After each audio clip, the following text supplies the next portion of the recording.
Well, after suffering through that series by Netflix, I had an inkling to revisit the DMC reboot from 2013. Much like the new series, this game faced a lot of backlash from fans, but did get some support from newcomers. From my understanding, there was even a pretty decent group of defenders for this title. I myself played it back when it came out on the PS3, and honestly I thought the game itself was pretty neat besides for the obvious, glaring story issues. But you can call me Dante the Demon Killer. Has a nice ring to it, don't you think? Hell, this game got me into Combi Christ, and so the general consensus became that this game was some unholy relic, not to ever be witnessed again by mortals. Definitely a bit too harsh. And now, after the release of the Netflix series, people have actually gone back to the reboot and boosted its ratings. Holy shit. Like I said, there are some glaring issues with this game. Almost all of them are connected to the story. And it's not simply that the story didn't age well, it's because the story is downright offensive to what the original stands for. And that comes down to the minds behind the game. So let's take a peek at the behind the scenes, then we'll break down the story and the gameplay. This entry was heralded by Ninja Theory, a UK-based game studio, which is also why you'll see some people dub this as the British Dante. Now, while DMC4 was a success, Capcom decided to reboot the series and outsource to the West. They were growing concerned that their Japanese way of making games wasn't capitalizing as well internationally, and wanted a Western publisher to make a game to appeal more to Western audiences. Ninja Theory's Heavenly Sword caught Capcom's attention, as well as the game's director, Tamim. Unfortunately, he despises everything that makes Devil May Cry, Devil May Cry. Their producer, Alex Jones, not him, stated that they wanted to compete with Kamiya in his Bayonetta series. That somehow sparked the idea of Limbo, which we'll discuss in the story a little bit, but was certainly a new idea that we hadn't seen in the franchise before. Capcom was still involved with this game, at least for the gameplay development. The man himself, Itsuno, director of most DMC games, DMC 2 through 5, oversaw the action development, which probably explains why the gameplay is the best part of this game, which is good, for a video game. At least they let Capcom help. Now, Ninja Theory did get a lot of crap for how they redesigned Dante, as they should. But, to be fair, Capcom did ask them to make him different, so that it would appeal more to Western audiences. I'm just not so sure that they wanted something that was completely contradictory to what they had built. After all, the DMC creator, the real one, Hideki Kamiya, made Dante under a specific mindset of what he thought was cool. Someone who doesn't need to swear excessively, You sack of shit, fuck you! wore flashy clothes, and didn't smoke. The first trailer of DMC showed an emo smoking punk. There is something about the final result that is certainly an article of its time. As much as we cringe looking back at it now, it does remind me of 2013. Looking at the character designs, it reminds me greatly of this time period. The character himself would certainly appeal to a rather immature adolescence player, like myself when I first played the game, but it was completely lacking in class and coolness. Now, for those who greatly despise the new design, could play 2 Dante outfits from the DLC that were based off of his DMC 3 and DMC 1 looks. He's not really pulling them off too well either. Like I said before, these decisions were faced with a lot of backlash. Even Kamiya himself spoke out negatively about the redesigns to Dante. The real Dante actor, Ruben Langdon, however, while criticizing the changes, still encouraged fans to play the game. I guess even he knew that this would still spark a resurgence of excitement for DMC. And with all the controversy, it was actually still the most anticipated game of the year. And when the game did release, it did well, both with sales and critics. Many praised the storytelling, visual style, and gameplay. The sales were moderate. It didn't do super well in the East, even when the Japanese version had music by my favorite band of all time, One OK Rock. Wasn't really enough to hit what Ninja Theory wanted. Kamiya did state that if the game had sold better in the East, it would have forever changed DMC's future. Instead, it was pretty neutral, although it did spark a flame in the DMC fanbase, much like the new animated series now. Fans of the original source material were appalled by this game and very antagonistic towards fans of the new one. That's a double-edged sword for sure, because it does bring a new interest of DMC to people, but unfortunately, these aren't the best representations of the media or what it really stands for. The story is very dated. It makes me a twinge nostalgic though, because everything from the way the characters look, the way they're written, the overall tone is just so very early 2010s for sure. This version shows us a young Dante who is modeled after his actor Tim Phillips. He doesn't have his iconic white hair yet, and rebellion seems to spawn from a marking on his back. His outfit is now a darker hooded coat instead of his iconic reds, with red being the inner color. This Dante is a drifter. He's an outcast, disassociated, rebellious, and seems a lot more interested in a hedonistic lifestyle. Unlike the canon Dante who joined a mercenary life pretty early on. The game opens with the big bad of this title, Mundus, or as they pronounce it in this one, Mundus. Fans will remember him as the Demon King who wanted to take over the human world that Sparta opposed. He was Dante's first major opponent seen in DMC 1. The Demon King was shown to us mostly as a statue sitting on a throne, sending multiple enemies after Dante, until turning into one of the most iconic boss fights in gaming history. In this game, he's a banker. Should you fail to comply, the collapse of the economy will be on your head. You have a good night, Mr. President. Disguised as a human, Kyle Ryder, who uses this Hellgate thing to stay immortal. He's like a super demon loan shark who controls all the world leaders through debt. Although he still has one big threat.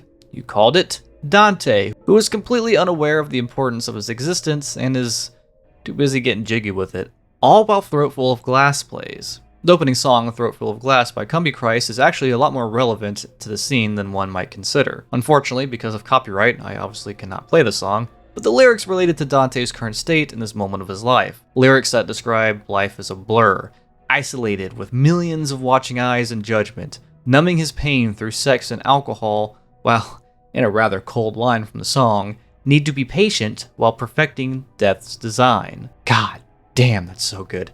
Dante's accepted his dangerous life and that it could end at any moment. Wow, they actually picked a song that is relevant to the story. Like they put thought into it?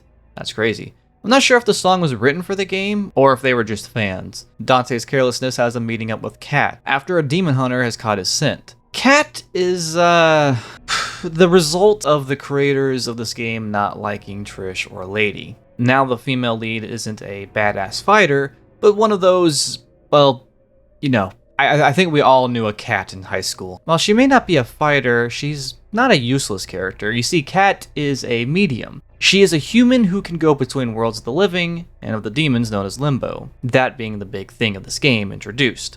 Unlike canon DMC where demons just pop up in our world, this game has Limbo. This is where all the fun and unique visual style really comes into play. This parallel dimension shows a more demonic and aggressive take on the human world, and Dante's interactions with the demons affect the human world as well. While this is another reference to Dante's Divine Comedy, this concept was heavily inspired by the film They Live. So when the demons want to try and kill Dante, they bring him into Limbo, which is a realm unknown to average humans. Except Cat, a practicing witch who can also cast spells and go into a spiritual state with astral projection. So here we have a character who is literally between worlds as well as being a dividing factor between the twins' drama. Maybe not as compelling as Lady's role, but does serve a pretty important purpose. When Dante is introduced, he doesn't really care about anyone, human or demon. Just for yourself, but for mankind. For mankind? Yes.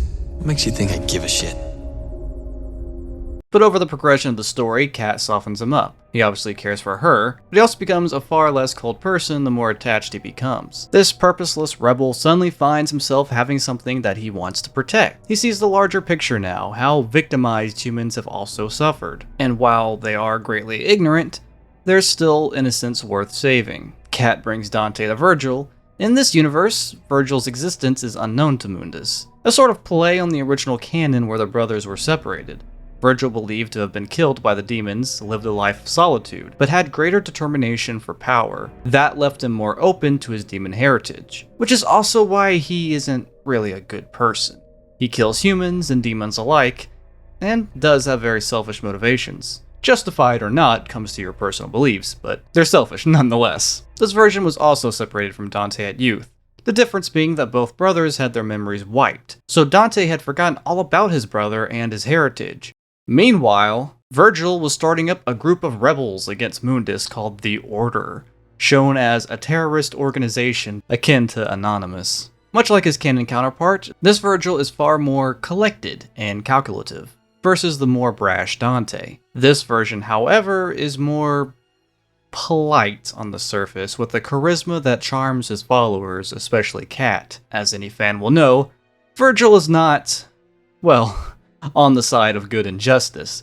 This one pretends to be, although really he is much more manipulative and, well, yikes. He took advantage of Kat and her feelings for him to make her a very useful tool in his crusade, even wiping the memories of their romance to protect his mission. And he ultimately wants to rule the human world himself, becoming the new Demon King.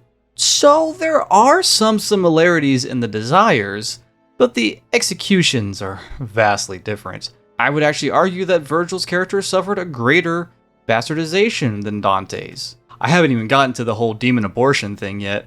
He has no honor whatsoever. And frankly, he's not very threatening in this game. The most badass that he actually looks in this game is from a prequel comic. Half of the time, he looks scared of his own sword and doesn't really accomplish much at all with it. Even his boss fight isn't that great. Mind you, some of this was used for the framework for Virgil in Devil May Cry 4 Special Edition and 5. Virgil had a more privileged background in this game as well. While Dante was being thrown around different institutions that were ran by demons and caused him years and years and years of abuse, growing up forced to sleep with one eye open, traumatized to the point of not being able to trust anyone, he grew up with a silver spoon in his mouth and used his resources and education to become a millionaire hacker. I really thought it was interesting seeing all those nice things he has in his office. Definitely not in line with the Virgil we all know and love. Material goods seem minimal importance to him, and he sure as hell didn't have such a privileged upbringing to make him a manipulator like this. They also gave this one an inferiority complex with Dante. I really do not like their portrayal of Virgil. One of the biggest changes to their background is in their heritage. Dante and Virgil famously are the sons of Sparta, the demon knight, and a human woman, Eva. In this version, they are the result of Sparta the demon and Eva, now an angel. And you know what? I'm going to take this moment right now because this sparked quite the debate in the last video when I was talking about Nephilim. Nephilim in origin are the results of humans and fallen angels. However, the term has been changed through different media and usage, so I don't know. I guess the modern use is angel and demon. This whole thing gets weird. Anyway, they weren't even given terms in the original. They were just the sons of Sparta.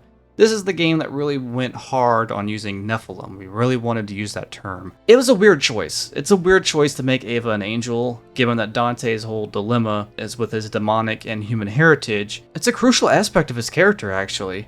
Here, he has no ties with humans outside of living in their world as an outsider, hence his apprehension to help them at first.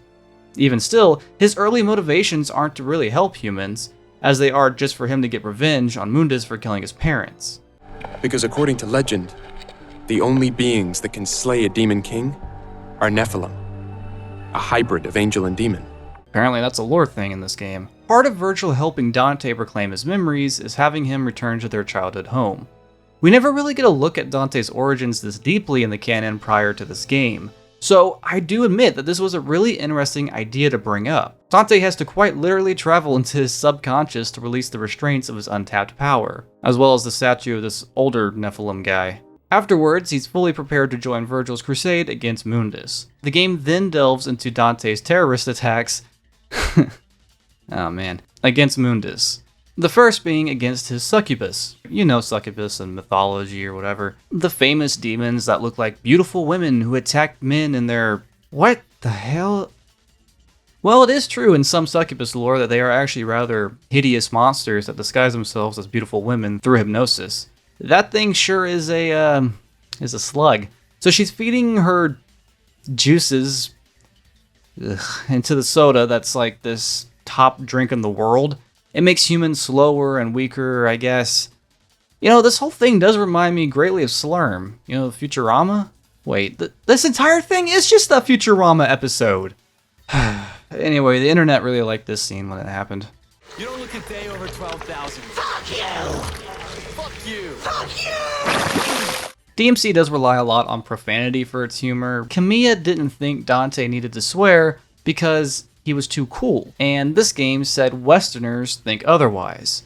In all fairness, the dialogue in this game is incredibly dull, that I didn't really notice the profanity that much because, I don't know, I was kind of dipping in and out of reality with these cutscenes playing. Now every once in a while Dante does throw some nice quips here and there. Nice that he doesn't have to rely on Family Guy humor, at least. Hell, I think he even got a chuckle out of me once or twice. The next step is taking out Bob Barbas, the king of media, which brings us to this limbo prison.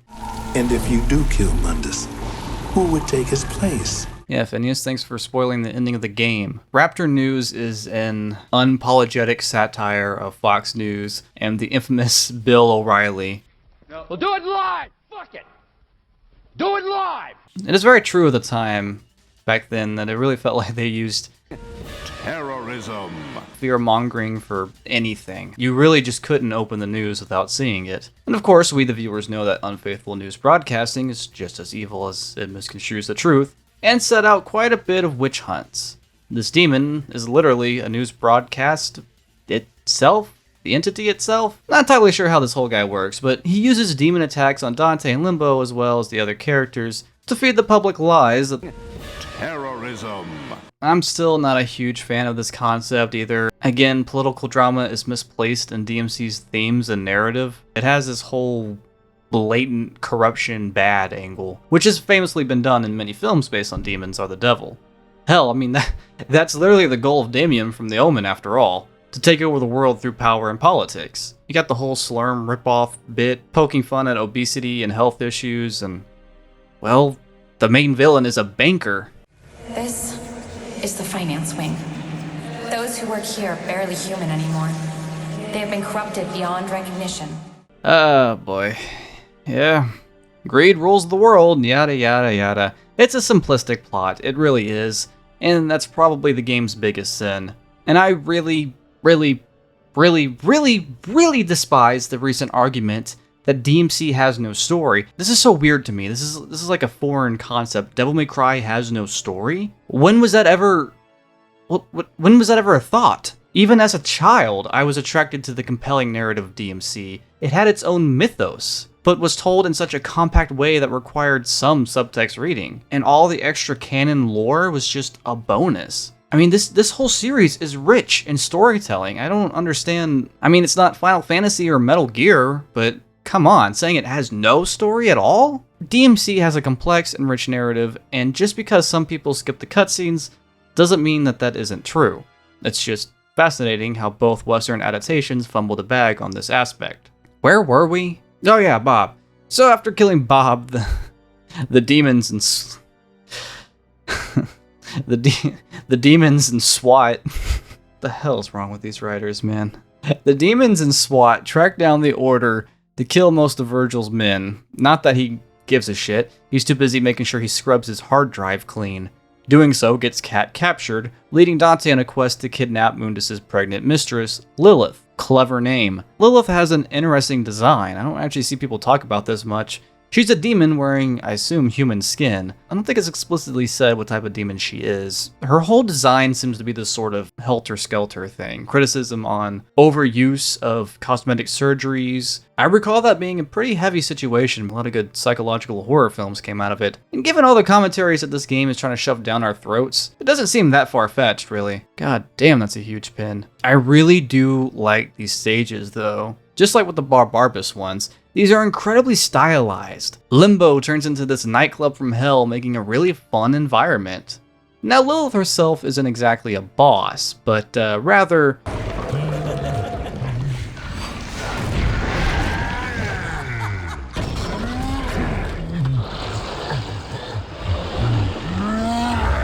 Ew. I think the trade-off scene is the biggest showcase as to why this game absolutely violated Virgil's character. Sniper abortion. Look at that smirk on his face. Virgil shot a pregnant demon lady from behind. Virgil used a sniper rifle. Yeah, whenever I tell DMC fans that, they tend to have the same expression. Cat is saved, and Mundus is reasonably very pissed, allowing his anger to take over, and he gets very sloppy. The trio take advantage of this by attacking him at his office. I really dislike this stage. You have to climb Mundus's tower, which is then broken into 2 more stages of just trying to get into his office. They really wanted to hit that 20 mission mark. The actual story here is incredibly short. Very, very short. There's a lot of fluff missions and segments that'll add some extra time to your gameplay. I guess at least half of it isn't backtracking like DMC4. There's certainly a playfulness to the siblings here. Some of it is even pretty fun. We make quite the team. I'm stronger. I'm smarter. I'm better looking. And I got a bigger dick. And you ruined it. This Virgil just sucks so much as a character.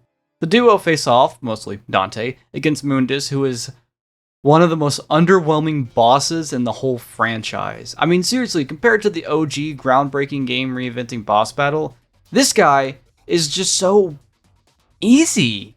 He might actually be the easiest boss in the game. Why? Now that Mundus is out of the picture, Virgil wants to take over.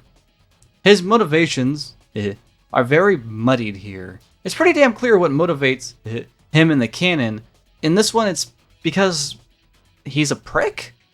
Because he was spoiled and wants more power? He clearly looks down on humans and wants to rule them, although he claims to be nicer than Mundus. No. We'll be nothing like Mundus. We'll respect our subjects, not enslave them. Subjects? I don't know, it feels kind of forced just to make him the final boss. But then again, this guy is a manipulator and a major dick, so I guess it kind of falls in line. The Virgil boss isn't that difficult either, compared to every other Virgil boss. You can just dodge and keep grabbing him. Personally, I like juggling him with this move. Dante beats Virgil, who retreats, and now Dante and Kat are together in a world where demons now coexist with humans. That ending sure leaves a lot of questions, doesn't it? Questions that will never be answered. And of course, that mostly goes towards all the hate that the game received. I am happy that DMC5 happened. Definitely prefer that option over a sequel to this, but I'm still very curious as to what could have been. They certainly tried to tease something with the Virgil DLC, Downfall of Virgil.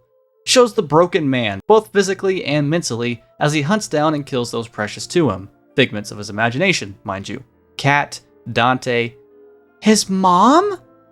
They had Virgil go after his own mother! This Virgil sucks so much! Afterwards, he powers up, and then becomes the new king of these guys, I guess, leaving a foreboding ending that will never be followed up. Virgil also has a DLC skin based off the original look. Ew.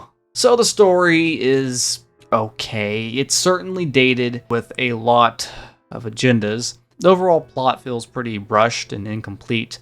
Lots of holes all over the place. But it also is apparent that they wanted to expand in further installments. For what it's worth, I give them points for some originality, and at least owning up to the fact that they wanted to step away. They wanted to make it their own thing, and they didn't try to pretend like they were being faithful. Capcom asked them to do that. I can't lie and say that this story is actually phenomenal and underappreciated, because it's really not that good of a story. They obviously did try to do something here, and there's nice little intricacies in the character work, and hey, this one doesn't have any blatant racist imagery, so that's a plus. Now on to the biggie. When you first start the game up, it feels like Devil May Cry. The fundamentals are there in the control scheme. Seasoned players will immediately find the early missions to be pretty easy. You open with Rebellion, Ebony and Ivory for some familiar triangle slashing gameplay. Now this game does not have styles like the previous couple entries, although echoes of those specific moves can be found within the base combat. There's no Royal Guard now, but there's a nice counter system as well as a dodge mechanic.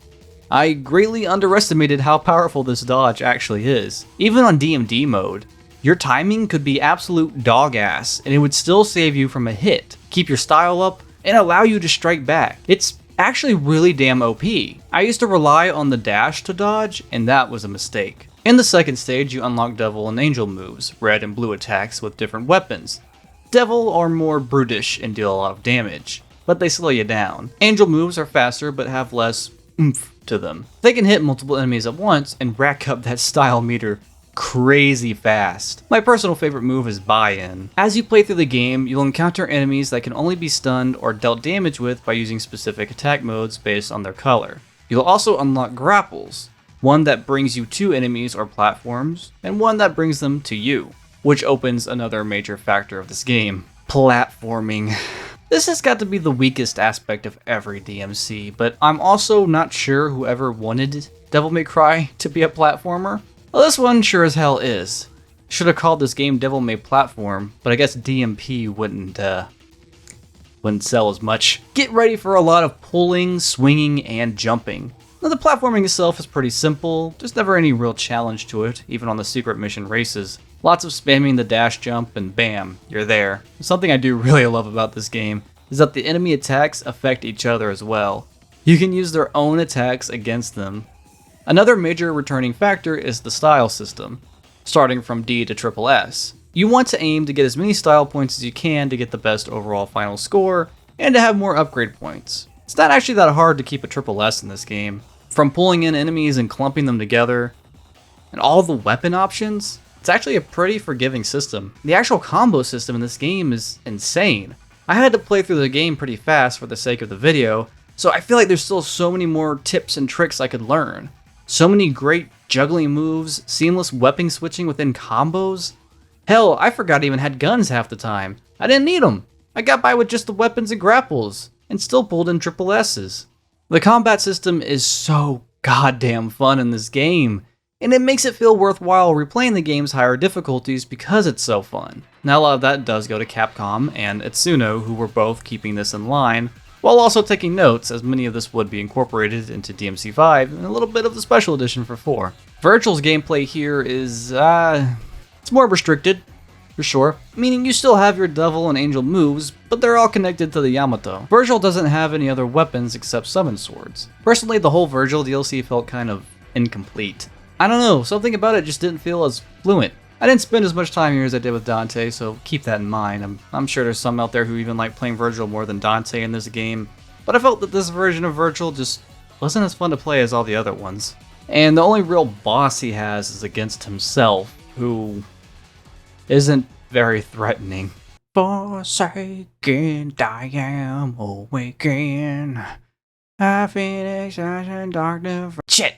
Now, Virgil does have a lot of fun moves and combos, don't get me wrong, it's still fun to play. It just feels like it could have used a little more tweaking. And there are several difficulties to choose from. From the start, you get 3, basically your easy, normal, and hard. Upon beating a game mode, you unlock a harder difficulty, Son of Sparta, which is basically your very hard mode. I use this game mode to also hunt down all the collectibles. You have secret missions, these lost soul thingies that give you red orbs, and these keys you have to find to open the secret missions for some reason. Playing through this mode will really prepare you for Dante Must Die. It follows similar to the canon games. You get more difficult enemies earlier in the game, and they also get devil trigger shields around them at certain points that make them more difficult to use certain combos on as they lack stun. DMD can be pretty tricky, but given the game's really good combat, I didn't find it overly difficult at all. I will say though, DMD is a great mode to rack up those triple S scorings. But DMD also showed that the last 2 boss fights still are just way too easy. And DMD is the last game mode you have to beat for trophies, but there's still a couple more after that. You have Gods Must Die, which I guess is very, very, very hard. It's basically DMD, but the enemies are also in Devil Trigger the whole time. And then there's Heaven or Hell mode. I've never really been a big fan of these. I treat them like arcade modes. This is where you die in one hit, and the enemies also die in one hit. It's kind of boring to me, to be honest. And there's Hell in Hell, where you die in one hit, but the enemies keep their health. That one's a little bit more interesting. The Definitive Edition also added some new features like Hardcore mode, which adds extra difficulty to your game, applied on any difficulty. It rebalanced the parry system, style system, and your dodge window. They also added Turbo mode, which increases your game speed by 20%. I do like Turbo mode on DMC3, but on DMC Reboot and DMC5, I actually prefer the standard speed. It doesn't really affect anything, it's just a personal preference thing. And there's also this feature. I can't recall if it's new to the Definitive Edition or if it was in the original, called Must Style, where enemies only take damage if you have at least an S rank combo. This is a cool feature for building up style points, but it also nullifies your overall score and leaderboard. Oh yeah, this game has a leaderboard system too. Frankly, I don't really see the point, because you don't really get any rewards for it. unless you just want the personal challenge. And once you beat DMD, you unlock Super Dante to have unlimited Devil Trigger. Devil Trigger in this game isn't actually Devil Trigger. Not in the sense of what you're thinking, like the Atlas demon designs and whatnot. No, it's kind of early stages of Dante tapping into Devil Trigger. Kind of stuns your enemies for a bit and allows you to do some extra damage. You can also use any weapon on any enemy regardless if they're weak to devil or angel moves. And as is tradition, there is also Bloody Palace mode. However, there's no real reward for completing it. You get an achievement for getting halfway through it. That's about it. It's also one of the easiest Bloody Palaces in the franchise. So yeah, that's a lot of game modes and options to really spice up your game and offer you so much more replayability and variety. I do feel that this is one of the most lenient DMC games. After all, I almost got plat just by playing the damn thing. I'll go grab those last couple trophies later. I always felt like the hate towards this game's story, which is warranted for sure, really took away from the fact that the game itself isn't that bad. It's not just playable, it's actually fun. It's a really fun game with a great combat system. If you really hate the story and the music that bad, you could just mute it. Skip the cutscenes. It seems like a good bit of people do that with DMC already for some reason. Hell, I was watching Robot Chicken in the background after going through the first playthrough. I think there's a strong argument in DMC Reboot being a good game. I realize it's a scary statement to make. I'm tired of pretending like it's not. This is the type of game I would have to turn my account on private so nobody would see me playing it. The idea of buying it in a store would be too terrifying of the judgment that would ensue. I definitely think it's worth checking out. I've already pointed out that it's very disrespectful to the lore at times. That hasn't seemed to have affected the Netflix series. It definitely seems like people are appreciating this game more now than they ever have before. That's really cool. It's really cool to see that. It is kind of a bummer though that the PC version never got the Definitive Edition goodies. The PC version and the Definitive Edition were developed by the same group. And obviously the PC version is going to have some graphical advantages, but those extra features are still missing. And lastly, I want to correct something I said in the last video. I did say that both of these have no value to the canon, because they are alternate takes. I was wrong, as has been pointed out to me. Because while narratively that is still true, this game brought a lot to the table that was implemented into modern DMC. So, it actually has some value to it after all.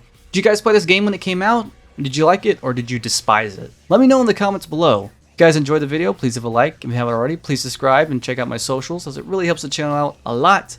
As always, thanks for watching and I'll see you next time.